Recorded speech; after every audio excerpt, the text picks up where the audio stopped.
Hello, welcome everyone. I'm excited to be with you today, and I have a lot to talk about and explain. I'm with Q-Pid Quilt and me quilting it. I have a lot of tips, and I hope that you find them useful.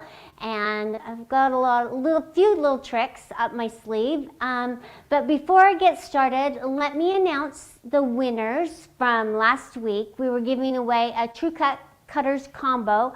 And it's a 6.5 by 24.5 inch ruler with a 45 millimeter comfort cutter and some true grips, and that is going to Becky Higley Butler. So congratulations, and please email me your address. So my email is Karla with a K, Karla at Grace, Grace frame frame.com.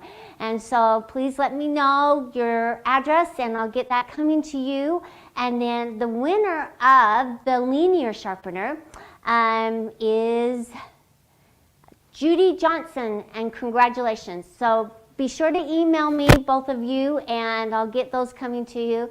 And again, my email, because I love hearing from all of you, is Karla with a K, Karla at graceframe.com. Now, for the instructions for the I'm with Q-Pid quilt, they're almost done. It takes me time. I have to tell you, I love the creative process and making new designs and patterns for you. It's just that I am learning Illustrator and Photoshop and InDesign, and so it takes me a little bit of time. So I'm getting there, and I'm actually getting better at it. So be patient. It's coming, and I hope that you find them useful, and it's really fun. I enjoy that part of it. So keep encouraging me to be more creative, and if you have ideas or thoughts, please email me and let me know. Okay, so having said that, then we're also going to have a place online that you can go and get the patterns, so you don't have to email me constantly, but I do like to hear from you, so don't stop emailing me, okay? Anyway, so let's get started with the quilting portion of the I'm with Q-Pid quilt. Just some things that you need to be aware of, and know. You see I have all my items right here on my quilt right now, and just having everything accessible so you don't have to stop quilting is really important. So try to make a mental note of rounding up all your threads and everything that you need. Okay, so that's what I've done here, and I'm going to talk about a few of these items here. I'm going to talk about first of all, my design, okay? I have been practicing, and usually what I will do, let's see, where do you want me, Bryant? Right there? Okay. I have a little notebook that I will draw out the block that I'm trying to create a design for, and you can see here's my arrows, and this is kind of something that I've been working on, but it's just the creative process. So as you're thinking about it, try to draw out your block. It doesn't have to be the actual size of the block, but just draw it out and start trying different things. It took me a long time to get to this point right here, and then you can see I've crossed some out that I didn't like, and actually I started while we were having meetings here, I started playing around trying to figure out designs and things like that. So while we're in meetings, I doodle all the time. It's something that they're used to. And so just doodle. I can't encourage you anymore. I give you permission, wherever you are, whatever you are doing, if you're not being disruptive, to doodle and try to figure out the design that you like. So just know that that's one important thing that you should be working on right now. And it doesn't even matter if you've got a quilt on and you're ready to quilt it. What you need to do is just be trying new doodles all the time, and try to make them a continuous line, and start it from one corner, work your way down to the other corner. And I don't care if it's the ugliest thing in the world. You are trying to learn that muscle memory. so that when you get to your quilt, you're actually pretty good and you'll think, oh, wow, that practicing really paid off. So doodle. Okay, the next thing I wanted to talk about was threads, okay? So I'm actually going to use our ruby red thread, which is a great color, but I went and I pulled a lot of different colors, and I just started laying them out on the quilt. And this is something, you know, you just got to try it. And so what I'll do is I'll open up the package and I'll just lay the colors down and see what they look like. And after trying to get a few colors, I decided that I'm just going to go with solids for this quilt here. The variegateds, I've kind of got this busy design in here, and I really don't want to detract from the quilt. So I don't want something that's really, really busy or make it look really busy. So I nixed these two. I'm not going to use them, but it just helps if you unravel it and just lay it on the fabric, and then you can kind of get an idea of if you like it, if it's pleasing to the eye, and if you're. So I'm going to use our pink rose and our ruby red, and they're both solids. So, and white. I'm going to use my white thread as well. So just take a bunch of colors and start laying them out. Just like when you're creating your quilt top, you're trying to put fabrics together, do the same thing with your threads. So the next thing I wanted to talk to you about is as marking pencils. So it's nice to have a whole bunch of different colors and things, and I really like the chalk, but sometimes the darker chalks don't come off very easily. So just make sure that you're getting a marking pencil, and I really like this one. It's called Roxanne's Quilter's Choice. I don't know, it comes off easily, but it stays on good enough for you to see it. So I've had this one, you can tell, for quite a while. I really like this pencil. I think it's a great one. Now this one here, I thought I would really like it. It's a very fine chip, but it's one of those markers that you spray water on or iron and it dissolves. So make sure that you try it first on a piece of fabric before you start quilting with it, because you want to make sure that they come out. Now this one is also one I thought I would really like, but it's so light that I have a hard time seeing it, but it has a very, very fine point. So if it's a dark fabric, then this one would be great because it's got a little small thin chalk inside of it, and you just, one of those that you press down and it extends out. It's like one of those little pencils. So anyway, that's a really good one, but it works really well on darker fabrics, not lighter. So, and then let's talk about using a darker pencil, because this one's more, it's black, but you never want to use that on a white. Trust me, I've done it so I could see it, and it just does not come out. But if it's a very, very fine line and your thread sews over it, maybe you can hide it. So be careful. Just try your chalks out on a piece of trash fabric so that you will know if it's going to come out and if it's something that you're going to want to use.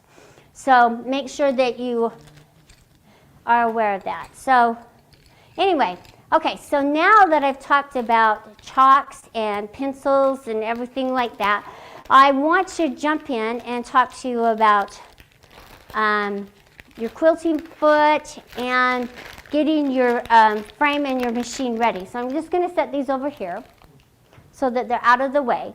All right, so now that I have my threads and everything, and I have my bobbin, I want to talk to you about getting your frame and your machine ready for quilting.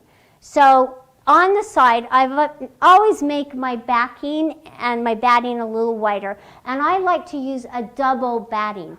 I think it makes the quilts pop a little better and it makes them a little fluffier, and especially if you're using a ruler and a ruler foot, the double batting just, it gives it a nice loft to it, okay?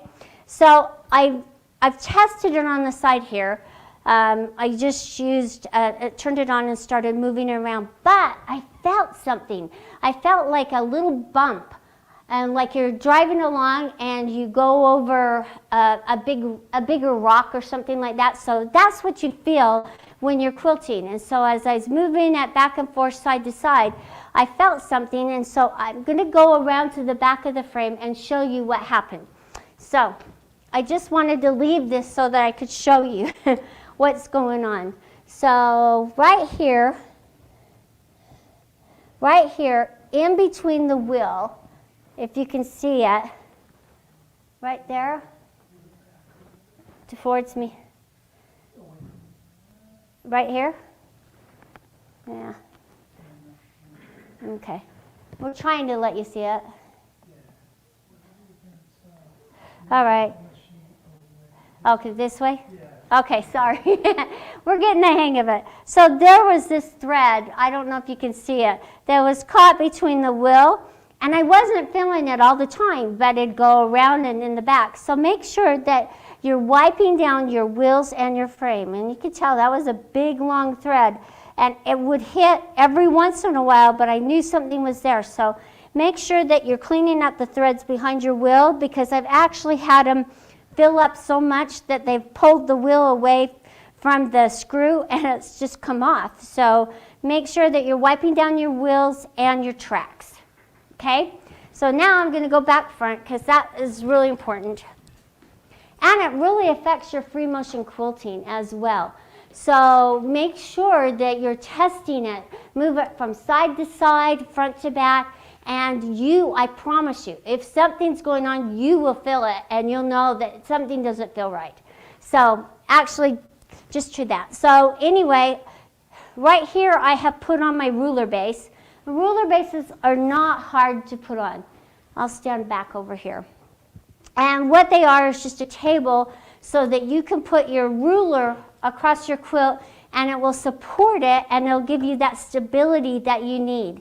And with the ruler bases, I really like our True Cut rulers. I told you that because they have the edge and they just lay nice and flat. And with the True Grips, they're not going anywhere. And so the rule of thumb is that you should not use a ruler any wider than from this point of your hand to this point. So as you can move it along, but this is your reach. And so you don't want a ruler any wider because it's just going to slip and slide and move. And this gives you the stability when you're pushing down. So I'll show you a little bit about that as well. Okay, so I wanted to talk to you because I want you to enjoy using the different styles of feet that we have available. And I want you to be able to feel empowered to don't always use the same old, day in and day out. It will get very boring. And so anyway, so what I'm going to do is I just want to show you how easy it is to change the foot, okay? That's all I wanted to do, was to show you how easy that it is. So I have my Allen wrench right here, and I'm just going to take my regular foot off, and I'm just going to unscrew it. Sorry, Brian, I'm making you get up and move because I don't think he knew that I was going to change the feet. So I'm just going to take the foot off, and I'm just wanted to show you how quick and easy it is. And I'm going to put my ruler foot on. And this is my ruler foot right here, and it's the ruler foot because it has a tall shaft to ride against the rulers. So I'm just going to place it on. Right like this.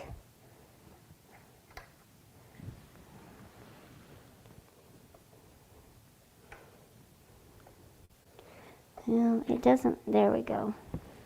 There we go. Now it's on. And see how it's laying just kind of on the plate itself?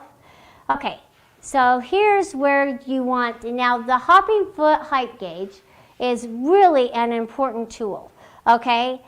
It's going to allow you to adjust your foot just right. And so you're going to put that right there so that the little horseshoe shape is just going to surround the hole. And now I'm going to put the needle, without screwing the screw in, okay, in the down position. And I'm just going to push it. And I don't want it to hit my little gauge, so I just want to make sure it's going to clear it. And see, okay, so now that that's there, I'm just going to screw it in. And I know that it's going to be at the proper height because I put my gauge underneath it. And that's all you have to do. But you need to put your needle in the down position when you're changing the feet out. And you need to have this gauge underneath or a credit card. I don't care. If you don't have the gauge, get the credit card. All right? So that will give you the proper. If you do not have it at the proper height, you have it too low, it's going to hit the plate. And if you have it too high, you're going to get skip stitches because your foot's up too high. So just make sure. I got it all wound around like it shouldn't. So I could tell right here that it wasn't threaded correctly. So, well, it was at one time. Just moving it around back and forth. So now I'm just going to get it threaded. And then as you're changing it, just watch and make sure that you have it threaded. And I didn't even have to take my needle out to change my foot. And you could tell it didn't even take me that long. So I'll use my foot and do what ruler work I want, and then I can put the other foot on, or I can just use the ruler foot for the time being. And I have done that as well. So just know that it's very easy for you to change the foot, and do not get tied down to thinking that you always have to use the same foot all the time. Okay, so I wanted to show you a little trick that I learned this week. I was teaching a class, and we didn't have a little screwdriver, a little flathead screwdriver for the bobbin case.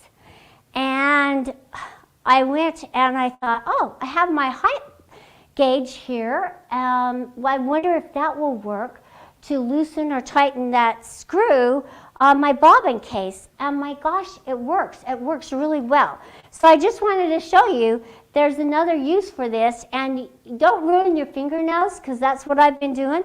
Use this little height gauge and it works just really well. You just put it right there in that screw and you just kind of put it on that tip right there. I don't know if you can see. Where is that overhead camera? Right here. There you go. But just like that. So you can loosen or tighten it.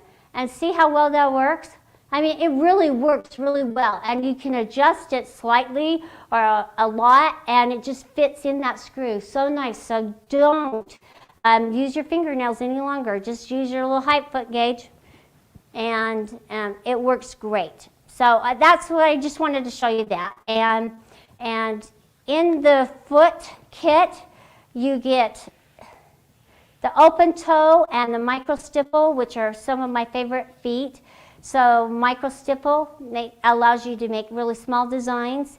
And then you get that open toe, which really works well for feathers and patterns and designs that you need to go back over a line so that you have the line of sight. So now we're going to get to the quilting side of it, okay? Which I think is a lot of fun. So as you're quilting, what I did is when I was putting my quilt on, you know that when you're using the leader claws, you've found your center. It's really easy to find the center of your frame and mark it, and then make sure that your leader claws are centered as well. So this is our fabulous little Q-Zone queen frame. It's a queen size frame, but what I like about it is that you can sit or stand quilting. And I'll get a rolling chair and I'll put this in the sitting position, and I'll just go to town and quilt and just move my chair back and forth. So this is a great frame for either sitting or standing. And know that this pole right here on all of our frames extends out this direction, so you can start out with a domestic machine, with your home sewing machine, but then you can graduate to a longer arm machine and you don't have to change frames. So it's just a fabulous little quilting frame. It's a 2-rail system. You just have these 2 poles here where you're rolling your backing up. That's what I did here. I rolled it all up onto this pole, and now I'm floating, what we call floating, my batting and my top. And it makes it easy for you to put it on. And I was able to put it on nice and straight, and I tacked down my edges. So it really helps if you start sewing from right here and you just right along the edge. And so you'll go down as far as you can and then move up to the corner and then move across and then down. And now that you have it tacked down, it's not going to shift and move on you or anything like that. And now you can start quilting. And so what I decided I wanted to do was the little heart right here with the little arrow. And then I was going to move to this heart. But as I was quilting it with the ruler, I couldn't get it under the regular hopping foot. So that's what's nice about the ruler foot, is that you're able to move your ruler so that you can put it behind and continue on quilting. And so what I'm going to do is start where I left off, and and you can tell I have white thread underneath. But see, I'm just going to line my ruler right here on the seam because I wanted to sew a 1/4 of an inch in. So I'm lining my ruler up right there where the seam is. I'm going to take my left hand and hold it just right across there. And I'm just going to start moving up the quilt. And then I'm going to stop, okay? Now I'm going to move it right back behind, okay? And I'm just going to go across that little bit.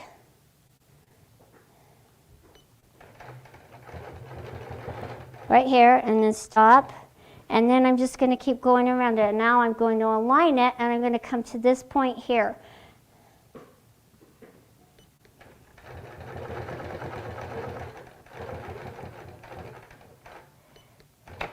Oh, my needle came out because Karla didn't put her needle in very good. So we will fix that right away. I'm just like you guys. I screw up all the time.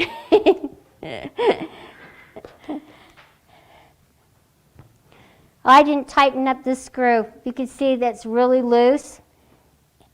My bad. I'm sorry. But I hope I'm not alone. So wait, make sure when you put your needle back in, so I'm going to put my foot back in the highest position. Okay? And so I could get my needle down in here. And I'm going to put it up in there.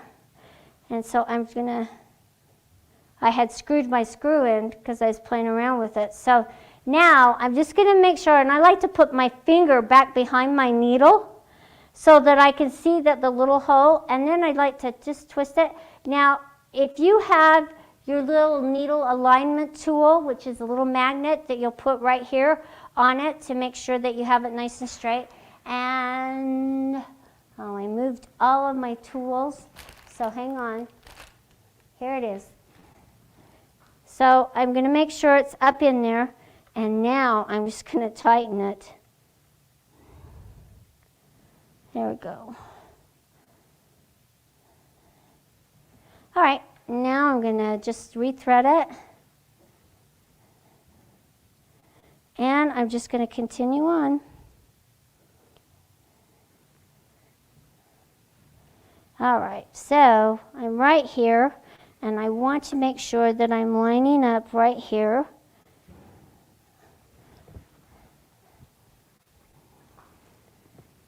And I have my ruler nice and straight along my seam. All right, and now I'm just going to do a needle down, needle up, needle down, needle up, and I want to pull that thread away.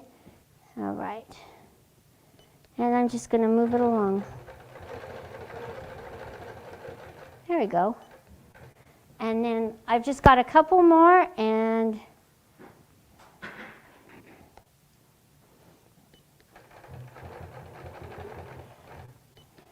with that, and right along here, and I'll end up right here, which I've already done that. And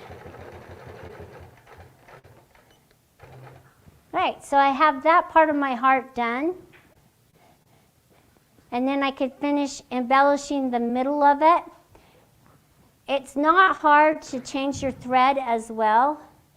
And I'm just going to move it away so I can give myself a tail. This is one thing that a lot of new quilters like, why do you pull your bobbin thread up? I mean, why don't you just leave it hanging?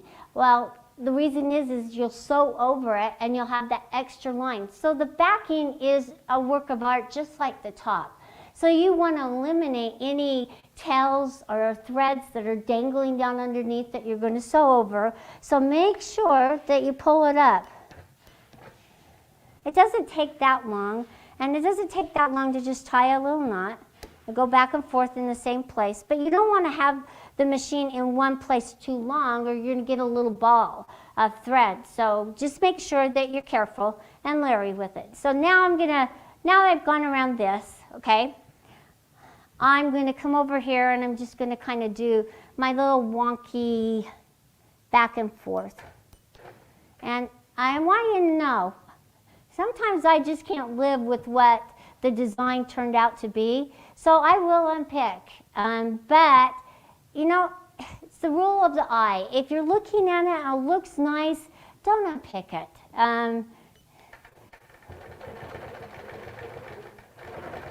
I'm just going to kind of go back and forth. And then I'm going to do a little spiral right here. And then I'm just going to come back and around this direction.